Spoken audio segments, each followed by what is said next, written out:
So, hello guys, nandito na naman tayo sa Kabady Moko Usapang Business.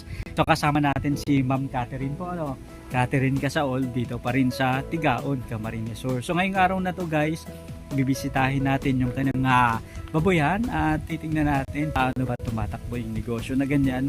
So, Ma'am, pwede niyo po kami dito sa inyong magandang baboyan. So guys, eto, ang ganda dito. Presko guys, dito sa baboyan ni na Madam. Ayan.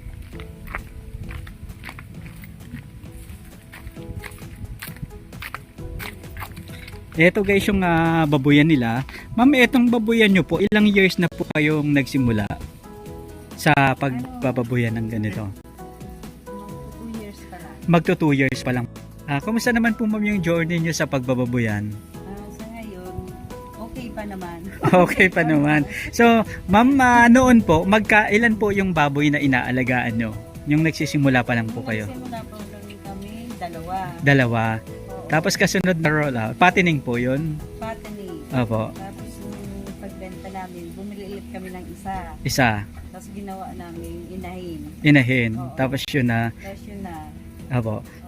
Tapos noon ma'am, yung unang start nyo po, magkano po yung price ng baboy nyon? Binili nyo lang po yung baboy nyon? Binili namin yung dalawa.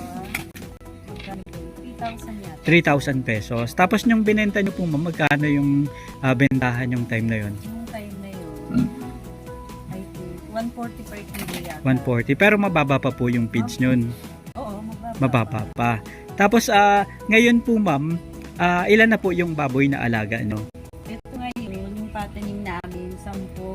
10 piraso. Oo, 10 piraso. Bale, eto po ma'am, binili nyo pa po to o Hindi. galing na po Galing dito? na doon sa inahin namin. Galing na po dito. Eto po yung sinabi ninyo na pagkatapos nyong ibenta yung dalawang baboy, eto na yon. Pang ilang anakan niya na po? Dalawa pa lang. Pangalawang anakan. Yung unang anakan niya po, ilan po?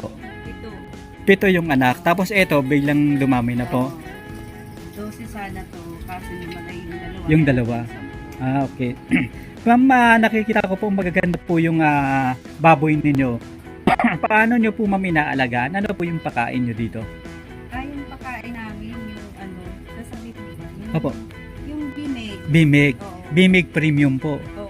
Ayan, kumusta naman po ma'am? Affordable pa rin po ba yung bimig? Ito ngayon mabigat na sa bulsa. Mabigat sa bulsa. Pero maganda po yung resulta sa baboy. Ano? Ayan.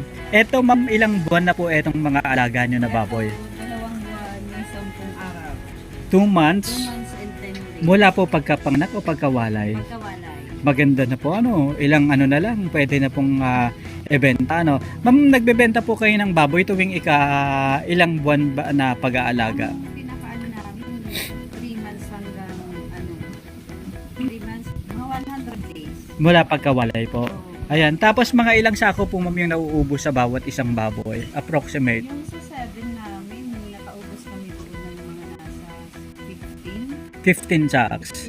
15 sacks. Ayan. Ano rin po pala ano. Tapos dito ma'am, Dito, ano, yung nasa 18 na yung nilagay. 18. Magkano po ma'am yung average ng per sacks ngayon? Yung per sacks na yun, yung grower, Abo. nasa 1,800. 1,890. Opo. Ang kagandahan lang ma'am sa bimig, talagang kitang-kita po sa katawan ng mga alagang baboy. Ano? Ilang beses po ma'am kayong nagpapakain sa loob ma'am ng isang araw? Loob ng isang araw, nung first, nung pagkawalay, Opo. ng mga 1.5 months, Opo. papakain ako sa isang araw 3 beses. 3 beses po. Sa harap. Opo. Ma'am, sa ngayon po, gaano nakarami po yung pinapakain nyo sa 10 baboy na katulad nito? Yung araw na, isang araw na budget nila, mga ilang kilo po yung nauubos? Sa isang araw na budget, mga 20 kilos to 22. Marami na po, ano? Marami na. Tipid, medyo tipid pa yun. Medyo tipid pa po yun. Doon ma'am sa dati yung pag-aalaga ng baboy, mga inabot po ma'am ng ilang kilo yung timbang nila yung binenta ninyo? Pinakamataas, 89 kilos. Opo. Pinakamababa, 67. Na may 67 po. Tapos may 89 kilos. On average po ma'am, mga nag-80 plus yung pinaka-average nila. Oo, nag-80. Pero dun ma'am sa unang rollout nyo po, unang panganak nito, yung 7 na baboy, kumusta naman po yung pricing yun? Maganda-ganda pa rin po o kumita po kayo doon? Kumita naman. Opo. Kumita kami. Opo. Ma'am, sa current market price po, magkano na po sa tingin nyo yung pricing ngayon ng baboy sa dito? Ngayon, ano na lang, 120 per kilo. 120 po. Sa tingin nyo po ma'am, ano po yung tamang price ng baboy para at least kumita yung mga hog raiser? Para at least siguro, Mga 150, okay pa. 170, yun na yung masasabi natin na may profit na ayos na po, ano? sa 150 nga, medyo ano pa yun. Sagaran pa po. Sagaran, makakabawi ka lang. Opo. Pero ang kagandahan po ma'am dito, dahil nag-invest po kayo dun sa inahin, is hindi nyo na po binili yung piglets. Yun na lang yung pakonsuelo nyo na kahit medyo mababa yung price, Pero, kaya nyo pang humabol. kaya pang humabol. Opo. Pero dun sa mga bumibili ng biik talaga, Opo. talagang wala na silang Kita, talagang sagad na sagad po dun sa pricing, ano? Oo, tapos hindi pa nasusod yung tamang pakain. Wala talaga. Opo. Kaya karamihan ngayon talagang pagdating ng medyo lubo-lubo na ng konti yung baboy nila, dispose na kaagad. Ayun po, ano. Tapos eto ma'am, ang pagpapaligo nyo po ma'am sa baboy tuwing mga anong oras? Ako, sa umaga, bago ko pakakainin. Opo. Tapos pagdating ng 9 to 10, Opo. 9 to 10, papaligo. Opo. Tapos sa tanghali, mga 12 or 1 o'clock. Opo. Tapos pag hapon naman, mga alas 3. Opo. hapon. Tapos, mga 4 or 5 p.m. bago ko na naman sila papakainin ulit. Ang ganda po, ano. Kaya talaga namang napakaganda guys ng resulta sa makaalagang baboy ni Madam, oh. Eto, talagang ang ganda pa ng kulay. Tapos malalaki. Ayan. Dito naman po ma'am sa pag-aalaga po ma'am ng inahin, okay lang po ma'am kahit nandyan lang po kayo. Dito po ma'am sa pag-aalaga ng inahin, ilang beses na pong pinapakain sa isang araw? Sige po. Ngayon, kasi ano na siya, buntis siya. Buntis na naman po to. Opo. Pinapakain ko siya, 2 beses lang sa isang araw. Sa umaga, sa hapon. Opo. Ma'am, eto po ma'am, mga ilang kilong feeds po yung nauubos na sa maghapon? Opo. Mga 2 kilo pwede na, 4 weeks yun. Opo. Tapos eto ma'am, ilang pagkapanganak niya, ilang days po siya bago naglandi ulit? Bago naglanding siya ulit, mga 15 days. 15 days lang po naglandi na. Bago pagkawalay mo. Pagkawalay. Hanggang Ayan. hindi pa nawawala yung hindi pa siya maglalagay. Opo. Tapos eto ma'am, may mga vitamins po ba kayong binibigay sa mga inahin? O wala na? Wala kami na siya. Basta diretso na po siya, no? Ayan. Tapos eto ma'am, kayo na rin po yung nagpaanak sa kanya o may katulong po kayo sa ano? Siya na lang. Diretso niya na? Diretso na. Ayos po, no? Magandang baboy ito, mabait. Tapos at least ma'am, parami na ng parami yung inaanak niya po, ano? Oo. Ano pong advice sa inyo ma'am yung mga kaibigan nyo na nagbababuyan rin na ano? Na kanino pong similya yung ginamit dito na AI po ba yung ginamit nyo o yung regular na ano lang? Regular. Opo. Tapos ang lahi po, puti rin. Oo. Ang ganda, oh. Tapos kapag sa unang araw po ma'am ng pagbubulog, mga pinapakain nyo pa po ba o hindi na? Yung yung inahing baboy. Kapag pina-AI nyo o pinabulugan. Kailangan hindi siya kumain. Ibig sabihin sa araw po na na binulugan siya, kailangan diet po talaga siya. Ano po ma'am daw yung epekto nyon? Bakit po ganun yung ginagawa? Pag daw kasi pinakain, parang hindi mabubuo yung Yung mga similya po, ano? Kaya kailangan hindi diet siya. Opo. Tapos, yung after po ma'am niya mabulugan, mga ilang kilo po yung pinapakain sa kanya sa isang araw? Kunti lang, siguro mga 1/4. Ganun. Hanggang sa parami na po ng Oo, parami, sa the more na parami. tumatagal. Ayun.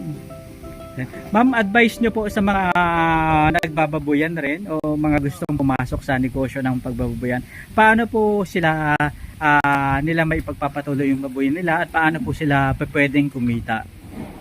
Sa akin kasi, kung gugustuhin talaga nila, kailangan talaga may kapital. Opo. Kasi hindi mo naman pwedeng iasa sa utang. Opo. Kasi mabigat yun eh. Opo. Kasi pag hindi ka man kumita, mabenta mo na, minsan kulang pa pambayad. Delikado. Delikado. Opo. Kaya dapat kung maisipan nilang mag-aalaga, yung kaya lang Opo. sa income nila para Opo. masustentuhan nila sa Yung pagkain. Oo. Importante po ba ma'am yun talaga? Importante yun kasi kung wala ka naman pang suporta, mga ano pa lang bebenta mo na, malulugi ka doon. Kapag mababa yung timbang po, ano? Oo, kapag mababa yung timbang. Opo. Kasi wala ka naman, ang choice talaga ng iba, no choice na ibibenta na kasi wala na pang suporta sa pampakain. Opo.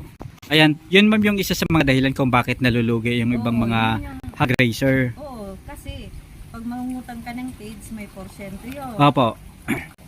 Tapos, minsan, kung medyo hindi pa maganda yung pagkaalaga, hindi din maganda yung Tubo, laki ng baboy. laki ng baboy.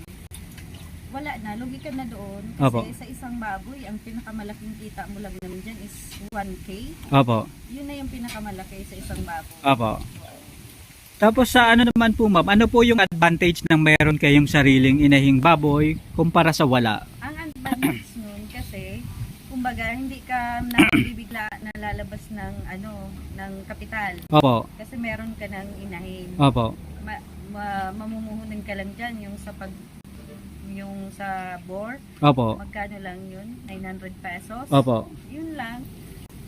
Kasi kaya yun yung advantage. Opo. Kasi kung bibili ka, kailangan mo may 6,000 ka sa dalawang baboy kasi 3,000 ba ngayon? Opo, 3,000. yung pinakamababa na po yun ano. Pinakamababa. Mas bumaba Mas pa po. bumaba pa, oo. Talagang sagaran talaga yung mga hog raiser natin po ano. Nung during pandemic, Opo. ang mahal nun ng biik, Opo. umabot nga siya ng 5,000. Opo. Oo. Ngayon, mababa na kasi marami na din ang may mga inahin. Opo. Tapos, Kumbaga medyo nag-convert yung po sila no. mga hog raiser, naglaylo yung iba kasi nga halos lugi kasi Opo. sa sobrang mahal ng pagkain. Opo. Yun lang naman. Talagang yung apektado po ano.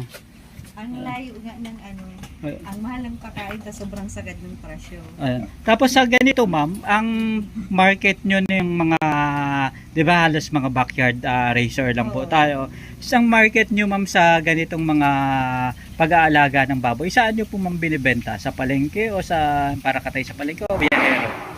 Minsan may mga pumupunta na rin kasi may nag-iikot yung mga nagtitinda talaga ng Opo. Oh, yun na, kaya hindi na rin masyado mahirap ang pagbebenta. Opo.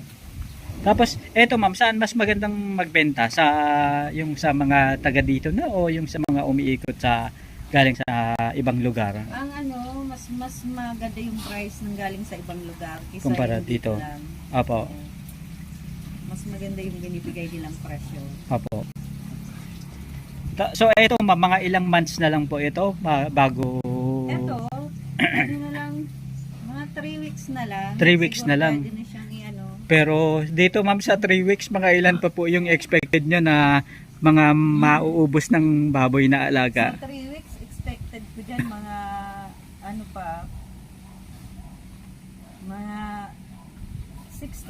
6 to 8 sacks pa. Sa sako.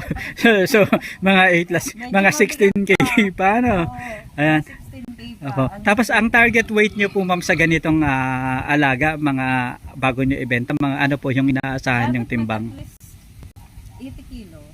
80 kilos. Oo. Or higit pa ano? Pa. Opo. Tapos dito naman ma'am, yung water source nyo, wala naman po kayong problema ano? Walang problema. Kasi ito po ma'am galing sa May sapa dyan, galing yan dyan. yung parang bukal-bukal na po ano. Oo, yung irrigation, Opo. nandyan Ayan. lang kasi. Mas madali po ano, may tubig na na-host kayo po ano. Oo. Ayun. May lang kami, may water pump para mas maganda yung Yung- Pero okay lang naman kahit wala kasi kaya Opo. lang pag hindi maganda, mahirap maglinis. Opo. Ma'am dito po ma'am, malilinis yung baboy nyo, walang amoy dito sa baboyan nyo. Oo. Kanina nakatambay kami dyan, kasama natin yung katropa natin na teacher. Halos walang amoy. Ano pong nyo dun ma'am? Ano pong sikreto? Lagi lang malinis. Lagi nyo lang pong nililinisan. Ayan, talagang, ngayon kasi talagang wala, hindi natin naaamoy na katulad sa Pag iba. naglilinis kasi ako, Opo. kahit malamig, maulan, Opo. lagi ko silang pinapaliguan Opo. para hindi didikit. Kasi merong mga naglilinis na talagang as in tatanggalin lang. Ano lang, yung dumi. Sa sahig. Opo.